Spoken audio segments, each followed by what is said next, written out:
There is this new trending topic going on the internet saying that the Mayas made a mistake and that the world actually is going to end in 2020. For this video, I decided to talk to my friend Apab'yan Tew, who is a Maya spiritual guide, so he can talk about the subjects and you have the information straight from the Maya and not from the media that only uses their name. I know there are many people who doesn't even know that the Mayas are still out there. I always bring content about the Maya calendar and the Maya culture, so if you dig the content, don't forget to subscribe. Click the like button if you enjoy the content and the bell button to receive notifications whenever I post a new video. And if you are keen to learn the Maya calendar in the official Maya Catequel course, just check the links down below. I hope you enjoyed the video and I'll see you in the next one. There's a man that belongs to the academical world. He's kind of pretty well known, and he surprised some colleagues and people in academia because he began to say that maybe there could be a mistake in the way we have been counting the calendar, specifically from the classic times. And then he added that will explain that the world wasn't going to end in 2012, but in 2020. And everybody was like, what? He wrote this big paper about that maybe can explain some sort of a delay or miscalculation that will put the end of the Mayan world in 2020. That is like, we already saw that in 2012 to begin to once again to talk about this idiotic stuff. I think it's a joke. There's no way to calculate an end of the world or stuff like that. What's the purpose of divination in the Maya culture? In this case, when you try to calculate the stuff, in this sense, it's not going to appear through divination if something is going to happen. And let's talk about something else. Just, I don't know, suppose that the USA discovered the track, the real stuff. And then the USA will want a compensation, for example. And then Chinese says, of course not.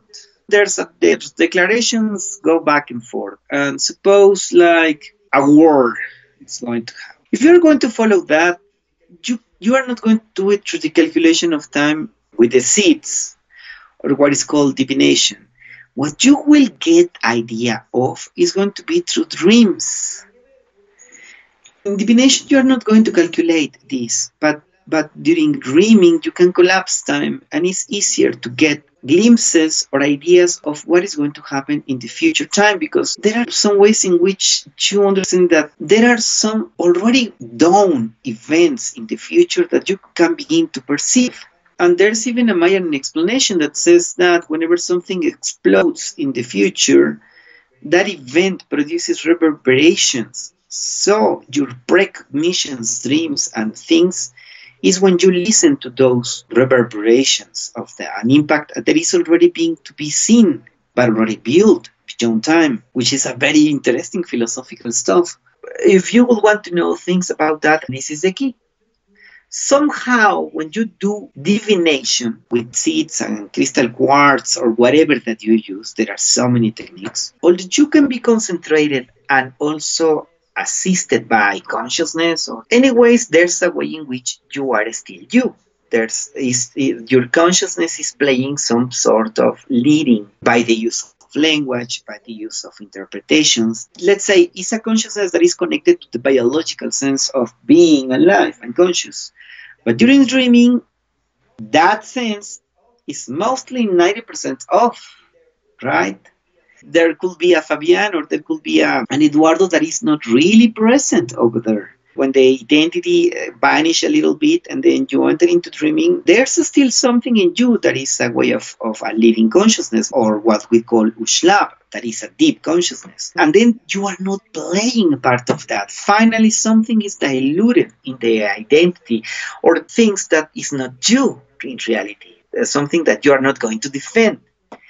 Is the better way if you follow the techniques to understand what is going to be or what we call the future. That's the way to go deeper when you are no longer part of that. So once again, divination is a way in which somehow you are present. During dreams, you are not really that present. If you understand your dreams, doing the interpretation based on these NAWALs, then you can really go to translate what you feel.